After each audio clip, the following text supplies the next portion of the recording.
ఇండ్లు వృద్ధిలోకి రావాలి అని యజమాని కోరుకుంటాడు కాబట్టి ఆ 3 జ్యోతులు తూర్పు ముఖంగా వెలుగుతూ ఉండాలి. 3 ఒత్తులు వెయ్యాలి పూజ చేసినప్పుడు.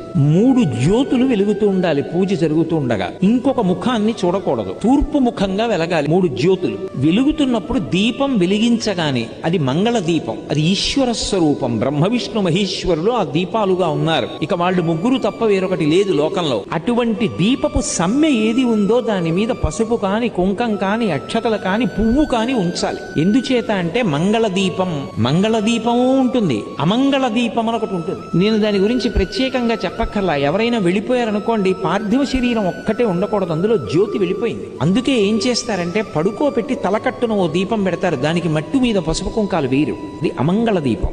మంగళ దీపం అంటే దీపం వెలిగించగానే కాసిన పువ్వులు వెయ్యాలి, లేదా పసుపు వెయ్యాలి, లేకపోతే కుంకం వెయ్యాలి, లేకపోతే కాసిన అక్షతలు వెయ్యాలి, వేసి నమస్కారం చేయాలి.